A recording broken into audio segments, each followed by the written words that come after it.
कौन है, कहां है, कैसा है, जानने के लिए कृपया अवश्य सुनिए जगत गुरु तत्वदर्शी संत रामपाल जी महाराज के अमृत वचन। कागभूषण जी ने गरुड़ जी से कहा कि गरुड़ जी, एक बार मुझे मानुष जीवन प्राप्त था और मेरी 20 वर्ष की आयु थी। उस समय एक भयंकर अकाल गिर गया, दुर्भिक्ष, जिसमें मेरा पूरा परिवार, माता पिता, 2 भाई बहन और थे, वो सभी मृत्यु को प्राप्त हो गए। मैं 20 वर्ष की आयु था, माता पिता वृद्ध थे, भाई बहन छोटी आयु के थे। वो उस भूख को सहन नहीं कर सके। उनकी मृत्यु के उपरांत आसपास के क्षेत्र में भी बुरा हाल था, लाखों लोग मर गए थे। उस क्षेत्र को छोड़कर मैं अवंतिका नगरी में चला गया। वहाँ दुर्भिक्ष नहीं था, पेट भर रोटी खाई, भोजन पाया, लेकिन मेरी आत्मा में एक ऐसी प्रेरणा हुई, दुख हुआ कि ये क्या जीवन है। मेरे पिताजी का भरा पूरा परिवार उजड़ गया, ये क्या जीवन है, ये कैसा यहाँ लोक है। तो फिर बताता है कि उस जन्म से पहले मैंने असंख्यों जन्म प्राप्त हुए। अब दिव्य दृष्टि खुल जाने के बाद वो अपने पिछली हिस्ट्री याद आई उसको। जब वो भक्ति पर लगा, उसके बाद गरुड़ जी को बता रहा है कि उससे पहले मैंने असंख्यों मानुष जीवन नाश कर दिए थे और मैंने भक्ति कभी करी ही नहीं। अब वो अकाल गिरा, मेरे माता पिता मर गए, भाई मर गए, कुटुंब नाश हुआ। अवंतिका नगरी में एक पंडित जी शिव मंदिर में कथा कर रहा था और कथा के बाद वो भोजन करते थे। मैं भोजन खाने के उद्देश्य से उन श्रोताओं में बैठ गया। मैंने कोई सत्संग से कोई लेना देना नहीं था। सभी उठकर चले गए, मैं बैठा रहा। पंडित जी ने पूछा, बेटा क्या बात है? मैंने अपना सारा दुख बताया। उसने मुझे एज ए अपना सन, बेटे की तरह प्यार किया पंडित जी ने, पुजारी ने, और कहा, बेटा ये संसार तो दुख का घर है, आप यहाँ रहो, यहाँ भोजन पाओ और बेटा यहाँ मंदिर में सेवा करो, सत्संग सुनो, दीक्षा ले लो। मैंने उसकी सारी बात मान ली, वहाँ सेवा भी करने लग गया, लेकिन दीक्षा वाली बात मेरे समझ में नहीं आई। 6 महीने तक वो कथा सुनाते रहे, मनुष्य जीवन के उद्देश्य को बताते रहे। मेरा कति घर नहीं करी, जू नहीं रहेंगी। मेरे इतने पाप बढ़े हुए थे क्योंकि मेरे अंदर भक्ति कभी बीज पड़ा नहीं था। 6 महीने के बाद मैंने कथा तो सीख ली जो गुरु बताया करते थे। मैं युवा था, गुरु जी वृद्ध हो गए थे। मैं श्रोताओं को गुरु जी की अब्सेंस में, अनुपस्थिति में वो कथाएं सुनाने लग गया। सुरीली आवाज़ थी, युवा शरीर था। श्रोता मुझे मेरी बड़ी प्रशंसा करने लगे कि क्या बात भाई, आप तो बड़ा गुरु जी से भी बढ़िया सत्संग सुनाते हो, वाह भाई वाह, आपकी तो बड़ी प्यारी आवाज़ है। इस जीव को बहुत प्रकार से ये हानि होती है, वो फाउल पॉइंट भी आपके रूबरू किए जाते हैं ताकि आप फिर से गलती ना कर जाओ, इसलिए ये कथाएं सुनाई जाती हैं। अब उन श्रोताओं की प्रशंसा से मेरे अंदर हवा भर गई, मैं अभिमानी हो गया, अहंकार भर गया। एक दिन गुरुजी आए, मंदिर में पूजा के उद्देश्य से बाहर से आए और मैं श्रोताओं के बीच में बैठा था, प्रशंसा सुन रहा था। मैंने गुरुजी को बैठे बैठे ही दर्शन कर लिए, प्रणाम भी नहीं करा, बस यूं देख लिया। जबकि गुरुजी को खड़ा होके मैं खड़ा नहीं हुआ। मान बढ़ाई का मारा कि मेरी बेइज्जती हो जाएगी जब मैं खड़ा हो गया था, क्योंकि प्रशंसक सामने बैठे थे। अब गुरुजी को कोई ध्यान नहीं था, उसको तो कोई मतलब लेना देना ही नहीं होता। नियम बता दिए, जो पालन करेगा सफल होगा, जो तोड़ेगा खंडित करेगा वो दंडित होगा। गुरुजी जाकर मंदिर में अपनी पूजा अर्चना करने लग गए। आकाशवाणी हुई उस मंदिर में और भगवान शिव के पुजारी थे वो पंडित जी। आकाशवाणी हुई, भगवान शिव ने कहा कि रे धुरत, तेरे को 1 लाख वर्ष के लिए नरक में डालूंगा। ये आकाशवाणी सुन ली गुरुजी ने। अपनात्मा परमात्मा कबीर साहब कहते हैं बहुत प्यारा बालक माँ का। गुरु पिता को अपना बेटा या बेटी बहुत प्यारी होती है, लेकिन माँ को पिता से भी कई गुना और प्रेम बच्चों में होता है, स्वाभाविक है। और कहते हैं गुरु जी को उससे भी 100 गुना होता, माँ से भी ज़्यादा 100 गुना प्यारे होते अपने शिष्य। उनके भविष्य के बारे में वो इतना चिंतित रहता है। कहते हैं बहुत प्यारा बालक माँ का, उनसे बढ़कर शिष्य गुरुओं का। तो यहाँ गुरुजी ने जब सुना कि कागभूषण को, उसका नाम कुछ अन्य था, कि भगवान शिव कैसे नाराज हो गए इस बालक पर, क्या गलती की, वो एकदम छोड़कर पूजा को आया कि बेटा क्या गलती की तूने, अक्षमा याचना कर। रे बालक दर शिव का ध्याना, ताते बख्शे तेरे प्राणा। तो गुरुजी ने प्रार्थना की, हे भगवान शंकर, हे महाराज, क्या गलती होगी आपके बच्चे से, माफ़ करो बालक है, माफ़ करो बालक है। तब आकाशवाणी हुई कि इस धूर्त ने मेरे भक्त की इंसल्ट की है। जब ये गुरु के साथ ऐसा व्यवहार कर सकता है तो मेरे साथ कैसा करेगा। पुण्यात्माओं, परमेश्वर कबीर जी भी कहते हैं कि गुरु गोविंद कर जानियो, रहियो शब्द समाए, मिले जब दंडवत बंदगी, नहीं तो पल पल ध्यान लगावे। गुरु मानुष कर जानते ते नरक ये अंध, हुआ दुखी संसार में फिर आ गए यम के फंद। तो शंकर भगवान ने कहा कि इस धूर्त ने जब ये गुरु की बेइज्जती कर सकता है तो मेरे लोक में आकर ना जाने क्यों धुमसता रहेगा। ऐसे धूर्त की मुझे आवश्यकता नहीं है, इसको नरक में ठोकूंगा 1 लाख वर्ष के लिए। अब गुरुजी ने फिर कई घंटों तक प्रार्थना की, आपका बालक है, बच्चा है, क्षमा करो दाता, कुछ हल्की सजा करो इसकी। तब उसने कहा कि भाई देखो, मेरा वचन खाली नहीं जागा, जो बोल दिया ये वापस मैं ले नहीं सकता, इसको नरक में तो रहना पड़ेगा, लेकिन वहाँ यमदूतों से इसको कष्ट नहीं होने दूंगा। अब कागभूषण कहता, फिर मेरी कुछ समय के बाद मृत्यु होगी, मुझे 1 लाख वर्ष तक नरक में रहना पड़ा, लेकिन वहाँ यमदूतों ने भगवान शंकर की आज्ञा से मुझे कष्ट नहीं दिया, लेकिन रहना पड़ा नरक में। अब उदाहरण के लिए दास आपको सुनाता है कि जैसे कोई वर्तमान सरकार का मंत्री है और मंत्री का कोई मित्र है, उसकी किसी कारण से जेल हो जाती है, तो वो मंत्री उसको जेल से नहीं छुड़वा सकता। वहाँ के कर्मचारी अधिकारियों को, जेल सुप्रिटेंडेंट को कह देगा कि इसको कुछ नहीं कहना, तो रहेगा जेल में, लेकिन वहाँ वो उसको सज़ा कुछ नहीं, उसको दिक्कत कुछ नहीं करेंगे।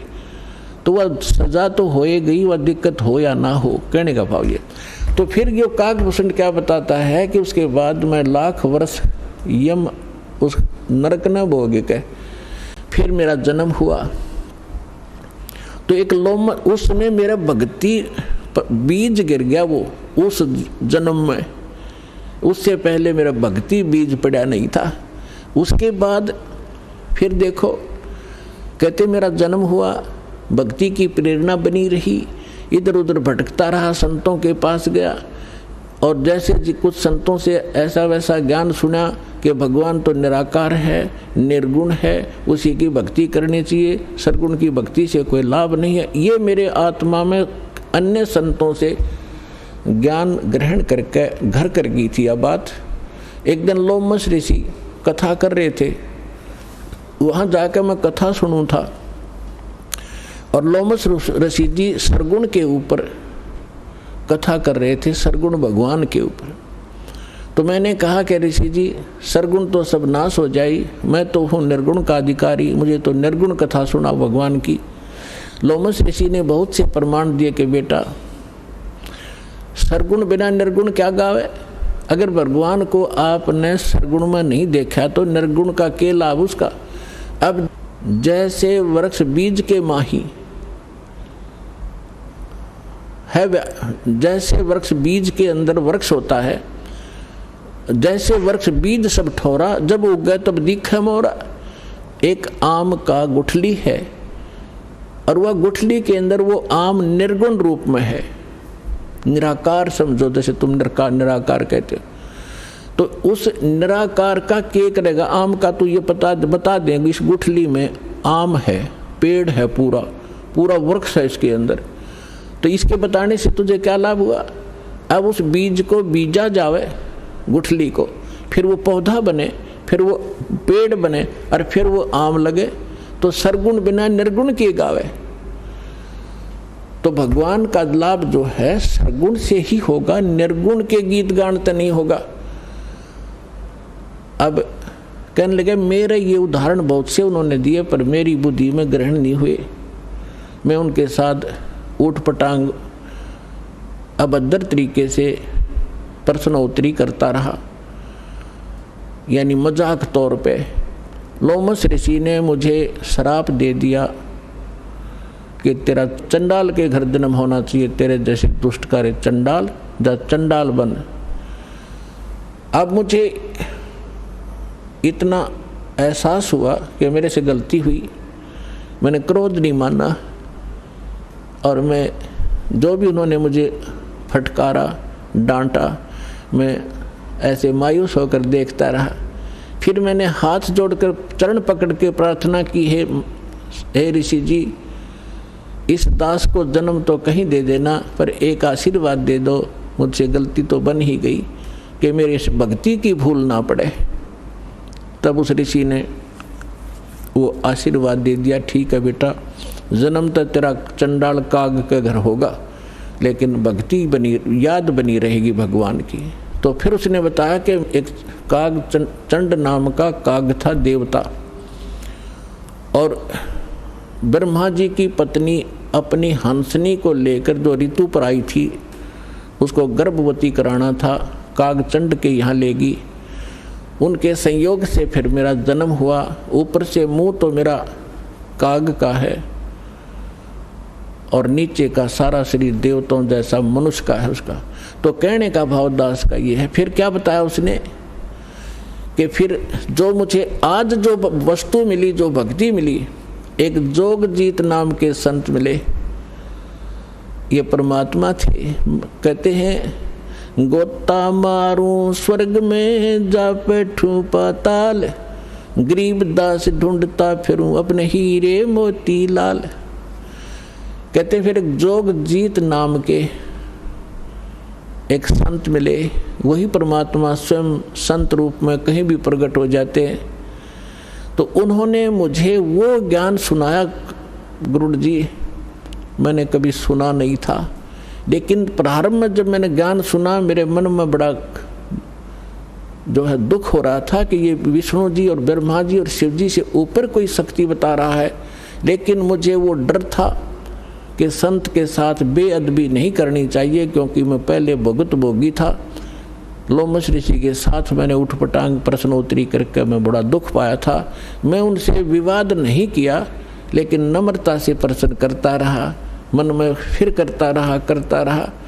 अंत में ऐसा समझ में आया भूषण जी, गुरु जी, आज मैं जिस स्थिति में आज मैं हूँ और जो ज्ञान मुझे प्राप्त है और जो भक्ति मुझे प्राप्त है, शायद किसी को होगी। तो कहने का भाव ये है कि उसमें भक्ति बीज पड़ा कितनी कठिनता से कि 6 महीने तक ज्ञान सुनता रहा, नाम लेने की नहीं सोची। इतना अंदर हमारे जो पाप कर्म घर कर चुके होते हैं, जिन्होंने किसी जन्म में भक्ति ना की हो। और फिर भक्ति की शुरुआत हुई और परमात्मा ने उस आत्मा को अपनी शरण में लेने के लिए सारी क्रिया की। लोमस ऋषि से पहले उसको इतना डरवा दिया, यदि उस समय लोमस ऋषि कागभूषण को वो श्राप नहीं देता, वो डर उसके दिल में ना होता, तो परमात्मा का ज्ञान तो पुण्यात्माओं वो कभी नहीं सुन सकता था। आज आप देखते हो जितने भी पुण्यात्मा यहाँ आए हैं, आपने पहली बार ये ज्ञान सुना होगा तो आपकी सुई कभी 100 पर, कभी 0 पर, कभी ऊपर कभी नीचे हुई होगी। ये क्या बक रहा है, कहाँ से ले आइए ज्ञान। और फिर देखे आपने प्रमाण, अब दांतों तले उंगली दबा रहे हो आप। तो कहते हैं 100 छल सीधर मैं करूं, अपने जन के काज। तो आपके ऊपर जो रहम परमात्मा का है ये विशेष है। जो दास कहना चाह रहा था, आपको ये यथार्थ ज्ञान समझाने के लिए ये प्रमाण उदाहरण दिया है। आप जी पुण्यकर्मी प्राणी हैं, पूर्व जन्म के मनुष्य थे, आपके अंदर भक्ति की आस्था विद्यमान थी, आपने शीघ्र ग्रहण कर लिया। और जो आपके घरों में अब संतान आएंगी वो भगवान के कोटे से आएंगी, बहुत अच्छी होंगी, उनकी तो आपने भविष्य की चिंता करने की जरूरत नहीं रहेगी। और जो अन्य प्राणी हैं वर्तमान के अंदर हैं, वो जो ऐसे हैं जो पूर्व जन्म के भक्त मनुष्य थे वो शीघ्र आ जाएंगे। और जो कागभूषण जैसे होंगे उनका भी तरीका अपनाया परमात्मा ने। क्या होगा, एक घर में तीनों ने दीक्षा ले ली, एक नहीं लेता, ठीक है, तो वो कागभूषण की श्रेणी का है। अब उसके लिए मालिक ने क्या दया करी है, घर में आरती चलेगी, कोई मंत्र करे इधर बैठ के, कोई करे इधर बैठ के, सत्संग चलेगा, ना चाहते हुए कभी देखा जरूर गा, सुनेगा, हैं बैठ के वैसे बैठा लेंगे, बैठता जा तू नाम मत लिए तो सुनेगा। तो कभी ना कभी उसके भी कागभूषण की तरह इच्छा बनेगी, उसके पाप नरमावेंगे। क्योंकि भगवान की कुछ ऐसे संस्कार होते हैं, ऐसे पाप होते हैं जो ज्ञान यज्ञ से ही समाप्त होते हैं। अब कुछ ऐसे पाप होते हैं जो प्रणाम यज्ञ से समाप्त होते हैं। जैसे कपड़ा मैला हो गया, सिंपली कोई धूल मिट्टी लगी है झड़का दिया, निर्मल हुआ। थोड़ी बहुत और मैल लगा है तो वैसे पानी में से निकाल दिया तो भी ठीक हो गया। और भी ज़्यादा मैला है तो साबुन प्रयोग करना पड़ता है। और भी ज़्यादा कहीं कोई दाग लगा है तो ड्राई क्लीन करानी पड़ती है, तो वो तब निर्मल होता है। हमारे युगों युगों के अंतःकरण के अंदर बड़े धब्बे लगे हुए हैं, अंतःकरण में हमारे पाप जमा हैं। तो उन पापों के नाश के लिए ये सब प्रक्रिया आपकी यहाँ कराई जाती है। 5 यज्ञ कराई जाती हैं आपसे। एक यज्ञ है धर्म की। कुछ ऐसे पाप होते हैं जो धर्म करने से ही अक्षीण हुआ करते हैं। एक यज्ञ है धर्म की, दूसरी यज्ञ है ध्यान, परमात्मा का चिंतन, मीन ध्यान, उसकी कसक बने, उसकी एक न्यारी आपको याद बनी रहे, उसको ध्यान कहते हैं। और तीसरी यज्ञ है हवन की। यहाँ पर एक ज्योति यज्ञ किया जाता है, ज्योति हवन किया जाता है, कराया जाता है। तीसरी यज्ञ हवन की, चौथी यज्ञ प्रणाम, दंडवत प्रणाम कराया जाता है, जिससे अहंकार नाश होता है और कुछ पाप इस प्रणाम यज्ञ से ही नाश होते हैं। और 5वीं यज्ञ है ज्ञान की। इस ज्ञान के सुनने से, कथाओं के सुनने से भी आपके बहुत से पाप अक्षीण होते हैं। अब जिस व्यक्ति को आप प्रारंभ में चर्चा करते हो परमात्मा की, तो वो नहीं ग्रहण करता, उठ के चल पड़ता है। कबीर साहब कहते हैं, कबीर पिछले पाप से हरि चर्चा ना सुआवे, और कै ऊँगे कै उठ चले ना और बात चलावे। जैसे किसी कर्महीन प्राणी से, संस्कारहीन प्राणी से आप भगवान की चर्चा करने लगते हो, और वो आपका विशेष मित्र भी हो, विशेष नाती भी हो।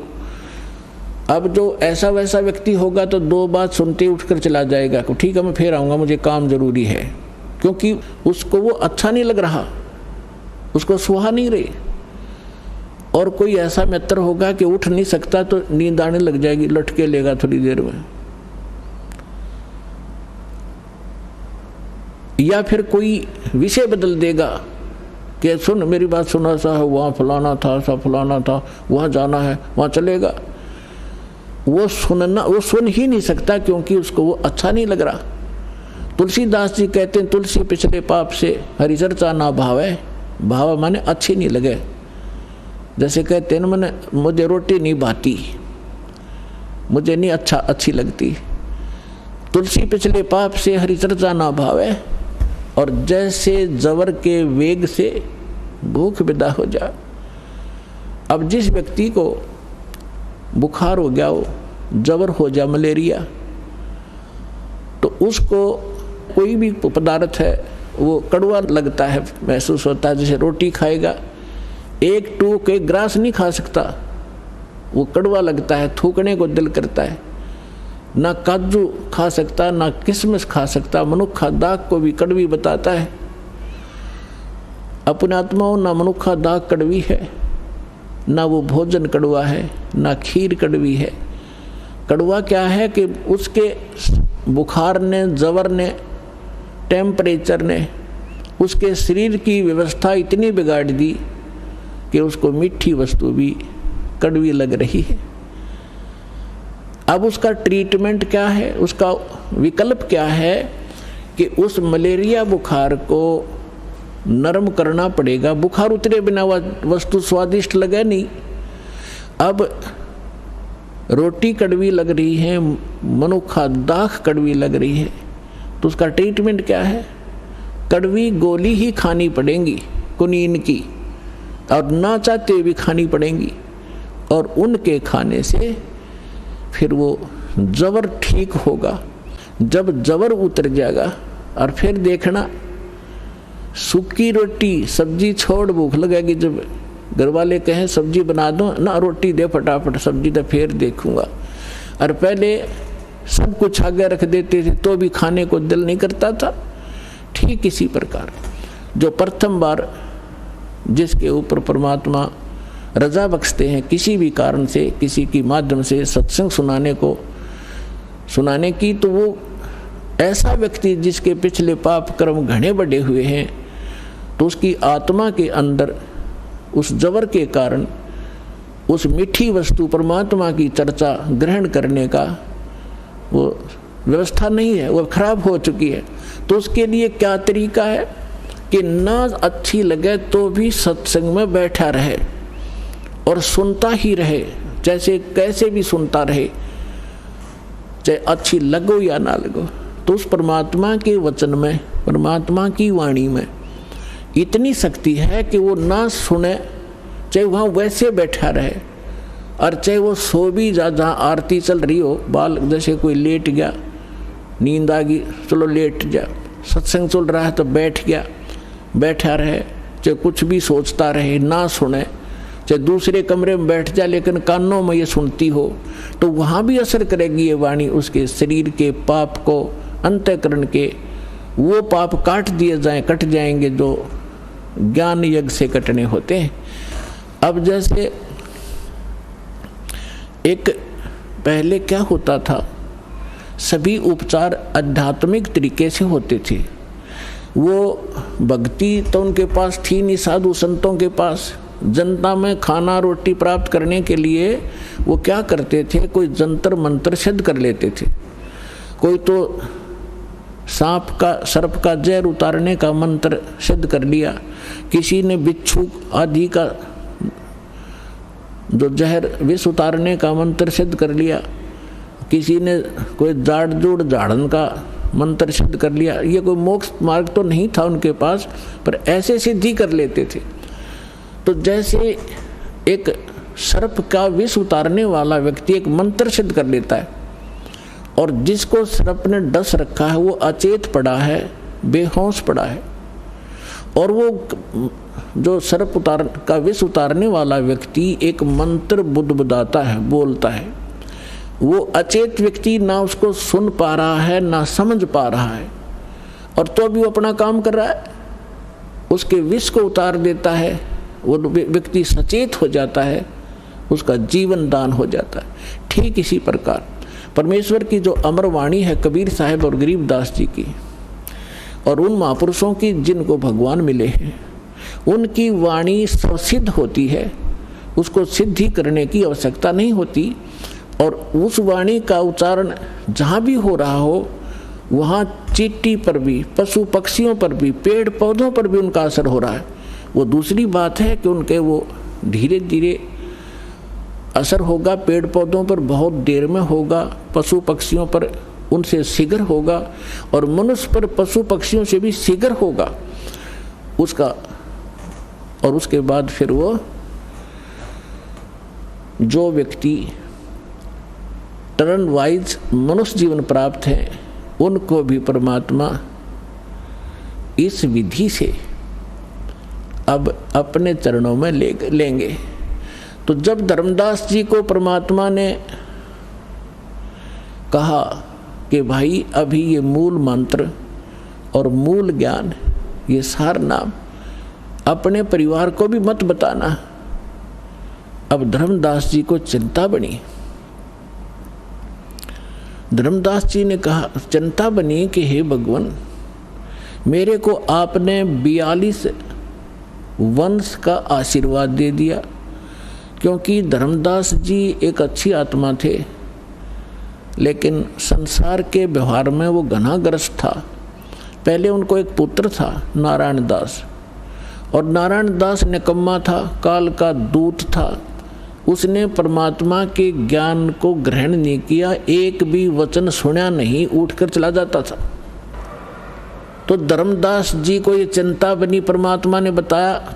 धर्मदास जी ने कहा कि भगवान आप तो समर्थ हैं, मेरे पुत्र को शरण में ले लो, इकलौता पुत्र है, काल के हाथों चढ़ जाएगा, इसका जीवन नाश हो जाएगा। तो परमात्मा ने कहा, धर्मदास ये खुद ही काल का दूत है, तेरे घर पर भेज दिया, क्योंकि काल को पता था आप एक अच्छी आत्मा हो, और अच्छी आत्मा के घर पर एकादा यो ऐसा व्यक्ति कोई कारण बनाकर काल भेज ही देता है। तो परमात्मा ने लास्ट में अपनी दिव्य दृष्टि देकर धर्मदास जी को उसके पुत्र नारायण दास की वास्तविकता दिखा दी। विकराल चेहरा, लंबे लंबे दांत, ओछा माथा। तो परमात्मा ने कहा कि ये दूत आया हुआ है, काल का स्पेशल भेजा हुआ है तेरी भक्ति नाश करने के लिए। इस बात से धर्मदास चिंतित हो गया कि हे भगवान, ये तो सचमुच, ये तो लड़के के कवर में मेरा दुश्मन बैठा है। फिर उसको चिंता हुई कि हे भगवान, 82 साल की उम्र होगी और अब क्या होगा, और ये तो काल का वंश चल गया मेरे से और पाप का भागी हो गया मैं। तो परमात्मा ने कहा कि ऐसे व्यक्ति का वंश नहीं चला करता। तो परमात्मा बोले, जी इसका नहीं चलेगा तो मेरा भी वंश नाश हो गया। हे भगवान, अब क्या होगा, मेरा क्या होगा, मेरा वंश कैसे चलेगा। तो परमेश्वर ने कहा कि तू चिंता ना करे, तेरे को 42 पीढ़ी दे दी मैंने, तेरा 42 पीढ़ी तक वंश चलेगा। तब धर्मदास जी कहने लगे, इस काल का वंश चलेगा भगवान, इससे अच्छा तो ना चले। यो परमात्मा बोले, नहीं, मैं और तेरे को एक पुत्र दूंगा, उससे तेरे 42 पीढ़ी वंश चलेगा। ये अब इन्होंने गलत व्याख्या कर रखी है, कबीरपंथी जो दामा खेड़ा वालों ने एक भ्रमणा फैला रखी है कि जो दामा खेड़ा की गद्दी से नाम लेगा उसका ही मोक्ष होगा।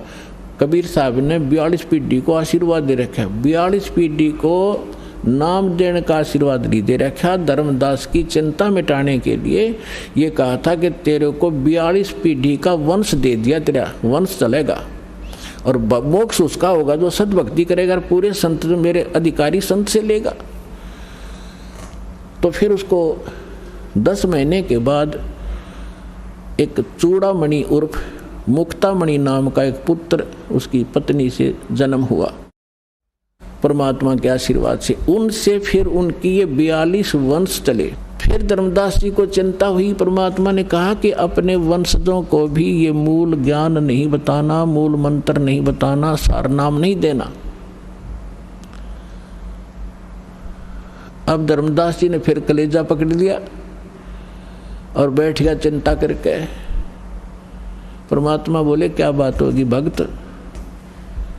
कहने लगे, क्या बताऊं गुरुजी, क्या बताऊं भगवान, आपने तो ऐसी प्रतिज्ञा करा दी कि मेरे वंशजों को भी नाम नहीं देना, सार नाम नहीं देना, सार नाम बिन मुक्त नहीं हो सकते, सतनाम भी नहीं बताना। आप कह रहे हो कि पहला पहला मंत्र देना, इनका मुक्ति क्यों करोगी भगवान?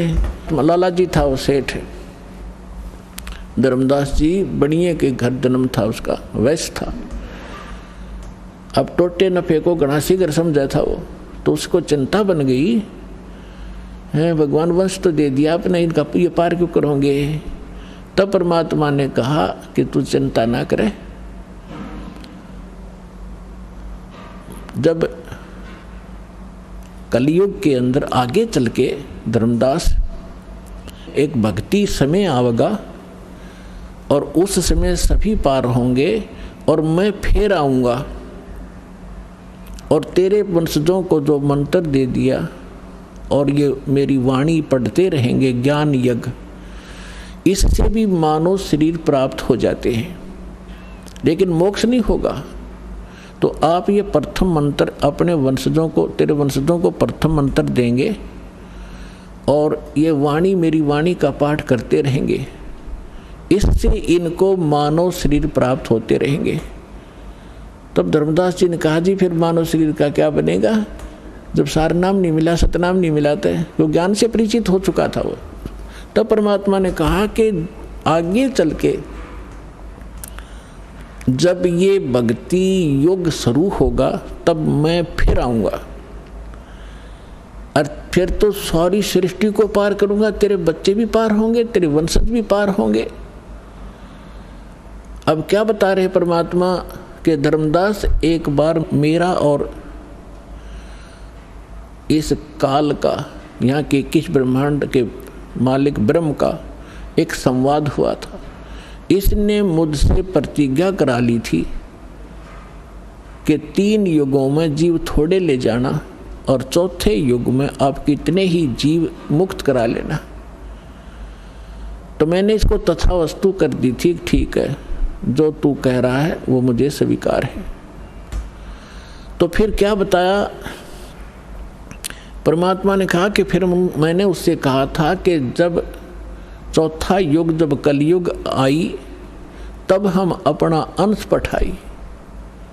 जब चौथा युग कलयुग आवेगा, उस कलयुग के जो बीचली पीढ़ी होगी, बीचली पीढ़ी का समय बताया है परमात्मा ने कि कब ये भक्ति स्टार्ट होगी।